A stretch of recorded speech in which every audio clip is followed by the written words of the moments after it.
Halo teman-teman, izin memperkenalkan diri. Nama saya Kita Rizda Rindani dari kelas MN24K, kelompok 18 L'Oreal. Sebelumnya mohon maaf dikarenakan tidak bisa mengikuti follow up secara langsung. Kita lanjut aja ke yang saya akan mereview materi yang dibahas pada acara Xma 1. Sebelumnya saya akan membahas sedikit materi yang saya pahami. Pertama ada tentang peluang karir sebagai lulusan manajemen. Kita punya banyak pilihan karir, seperti di bidang keuangan, pemasaran, sumber daya manusia, dan pengembangan bisnis. Contohnya, kita bisa menjadi analisis keuangan, manajer pemasaran, atau spesialis rekrutmen. Intinya banyak sekali bidang yang membutuhkan keterampilan manajerial. Lalu, apa saja yang harus kita miliki? Ada 4 hal penting. Yang pertama itu ada kemampuan analisis.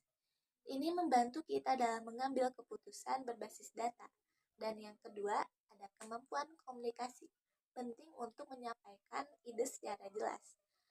Yang ketiga itu ada kerjasama tim. Karena dalam dunia kerja, kolaborasi itu wajib. Yang keempat, ada adaptasi. Dunia kerja itu dinamis. Kita harus fleksibel. Nah, bagaimana cara kita mengembangkan diri? Jadi kita bisa ikut kursus atau sertifikasi untuk meningkatkan skill kita. Atau kita juga bisa ikut magang supaya punya pengalaman nyata. Bisa juga kita networking, misalnya menghadiri acara industri.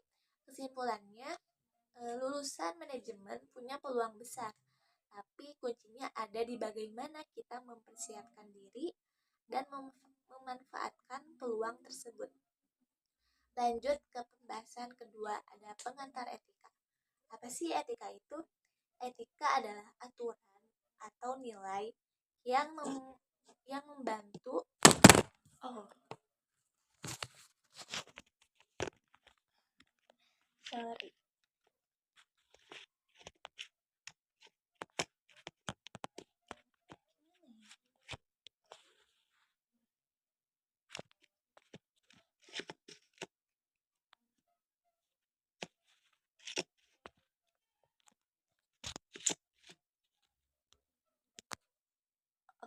sorry ya kak.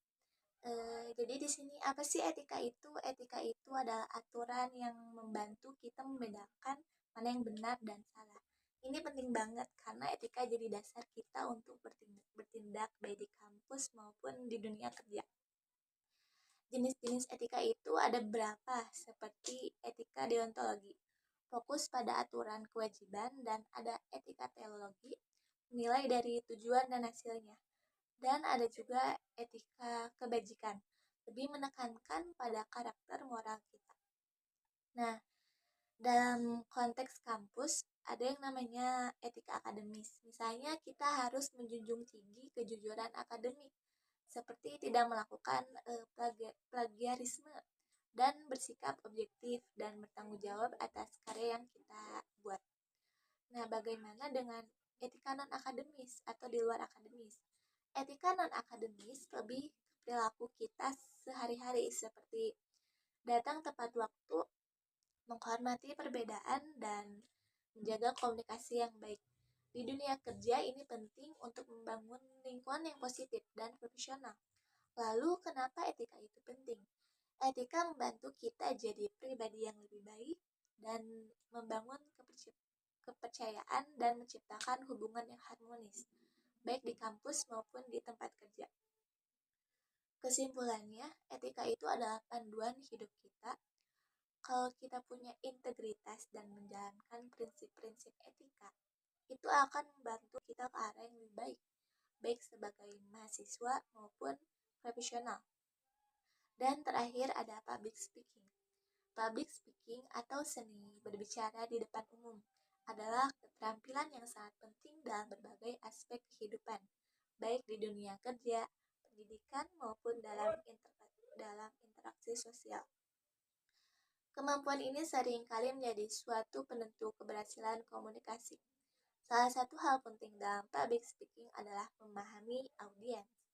yaitu analisis kebutuhan audiens. Sebelum memberikan presentasi, kita perlu mengenali siapa sih audiens kita, apa yang mereka pahami dan mereka harapkan dari pembicaraan kita.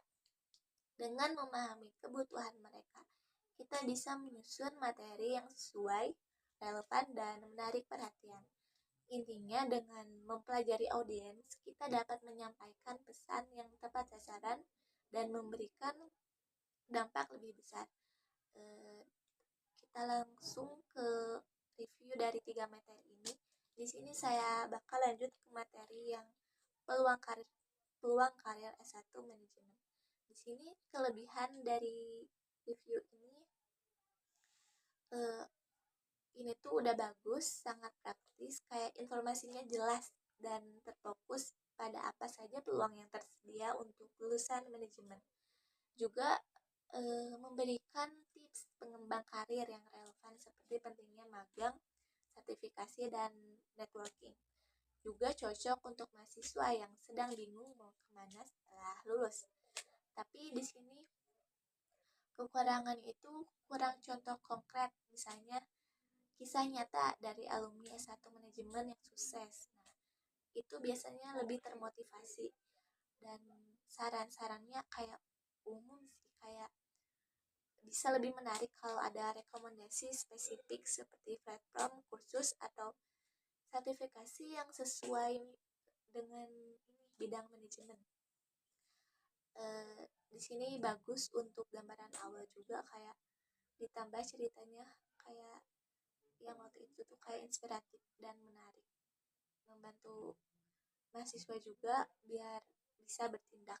Kalau misalkan review yang kedua, pengantar etika, kelebihannya itu penjelasannya itu kayak komprehensif, mulai dari definisi, jenis, hingga aplikasi yang ada di dunia nyata. Memiliki struktur yang bagus, jadi kayak rapi, mudah diikuti, jadi terkesannya berat. Bagian tentang plagiarisme sangat penting untuk mahasiswa karena ini sering terjadi ya di masa kampus. Kekurangannya itu kayak beberapa poin terlalu teoritis, seperti penjelasan tentang etika situasional. Ini bisa dibuat lebih menarik dengan contoh nyata atau studi kasusnya. Bagian etika non akademis agak kurang mendalam, kayak misalnya bagaimana cara kita menangani konflik dalam tim kerja, atau bagaimana membangun komunikasi yang efektif secara nyata. Tapi ini juga cukup bagus karena bisa lebih engaging kalau ditambah elemen praktis, misalnya cerita tentang mahasiswa yang pernah mengalami dilema etis atau tips konkret untuk menjaga integritas akademik. Kalau review yang materi public speaking, pada saat dijelaskan secara keseluruhan, materi ini oke banget buat pemula yang baru belajar tentang public speaking. Tapi kalau mau lebih jago, mungkin perlu belajar lebih dalam atau praktek langsung supaya kita paham. Mungkin ini saja yang bisa saya sampaikan dalam video ini. Sebelumnya, terima kasih.